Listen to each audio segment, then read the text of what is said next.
எப்படி இப்படி ஒரு ரிசல்ட்டை மக்களால் கொடுக்க முடிஞ்சது? இல்லை மக்கள் என்ன நினைச்சாங்க? யாரை கேட்டாலும் போடலைங்கிறாங்கம்மா. இப்போ கேட்குறோம்லையோ எதுக்கே போட்டேன்னா, நான் அதுக்கு தான் போட்டேன், அதுக்கு போடலையே, விசிலுக்கு போடலையேங்கிறான். ஆனால் விசிலுக்கு போட்டிருக்கேன்.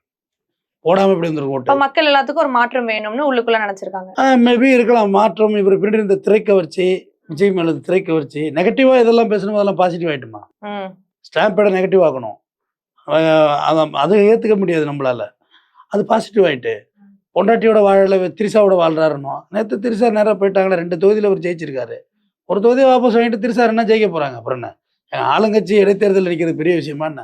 அவங்க நிக்க போறாங்கன்னு என்ன அறிக்கை விடலையே. இப்போ நின்னாதான் இப்போ என்ன தப்புன்னு நான் கேட்குறேன். நின்று போட்டுமே, நீங்களே ஒரு பெண் தானே, பெண் தானே, நான் சாப்பிட்டேன், நான் கொஞ்சம் ரெக்கடான ஆளுங்கிற மாதிரி நின்றுட்டு போங்களேன். இப்போ என்ன டெமோக்ரஸி நாடுமா இது?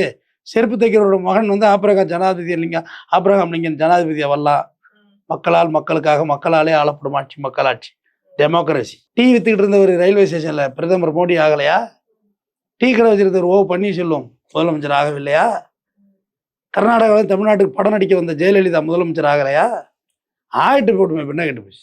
சரி, அவங்க ஆகுறாங்களா இல்லையா அது அடுத்த கதை. சரி, நம்ம அதுக்கு வந்துடலாம். இப்போ நீங்க சொன்னீங்க மக்கள் மாற்றம் வேணும் அப்படின்னா சீமான் அவர்கள் தான் ஓட்டு போட்டிருப்பாங்கன்னு. அப்ப மாற்றம் வேணும்னு நினைக்கிறவங்க மாற்றமே நினைக்கல. மாற்றம் நினைச்சதா ஏடிஎம்கே தான் ஜெயிச்சிருக்கணும். டிஎம்கே மாற்றம் எல்லாம் சொல்றோம், ஆன்டி இயக்கம் டிஎம்கே மேல இருக்குன்னு. பொதுவாக ரூலிங் பார்ட்டினா பிரச்சனைகள் இருக்கதாமா செய்யும். ஆனா மக்கள் ஓவரால் கூட்டி கழிச்சிட்டாங்கம்மா. ஏடிஎம்கே மேல ஸ்டெர்லைட் இஷ்யூ, கொடநாடு இஷ்யூ, ஜெயலலிதாவோட மரணம், ஆறுமுகசாமி ஆணையம், அருணா ஜெகதீஷ் ஆணையம், சாத்தாங்குளம், இது எல்லாமே ரோல் ஆயிட்டுமா. ஆக்சுவலா என்ன நடந்து போச்சுன்னா, நீங்க இப்போ நம்ம 2 பேரும் தான் ஓட்டத்தில் ஓடிட்டு இருக்கோம். இப்போ நீங்கள் நான் தான் ஓடிட்டு இருக்கோம். இந்த ஒரு கேமராமேன் செல் நோண்டிட்டு இருக்காரு, அவரை கவனிக்கல. அங்கே ஒரு கேமராமேன் ப்ராக் பார்த்துட்டு இருக்காரு, அவரை மறந்துட்டோம். என்ன செய்யறதுன்னு தெரியாமல் நின்றுட்டு இருக்காரு, இவரை மறந்துட்டோம்.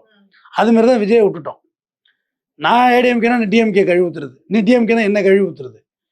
ஸ்டாலின் அவர்களே அப்படின்னாருல முதலமைச்சர் எடப்பாடி எதிர்கட்சி தலைவர். ஆக்சுவலாக இவரை விட்டாச்சு கணக்கில், விஜய கணக்கில் விட்டாச்சு. அதே மாதிரி டிஎம்கே ஃபுல்லாக வச்ச விமர்சனம் பூரா எடப்பாடி பழனிசாமி தான் வச்சாங்க. பாதஞ்சாங்கி பழனிசாமி காலில் விழுந்தாரு, காலில் விழுந்த போட்டோவை தூக்கிட்டு காமிச்சாங்களே ஒழிய விஜய் விட்டாச்சு. விஜயும் சேர்த்து அடிச்சிருந்தாங்கன்னா இவ்வளோ பெரிய வெற்றி வாய்ப்பு வந்திருக்குமான கேள்விக்குறி.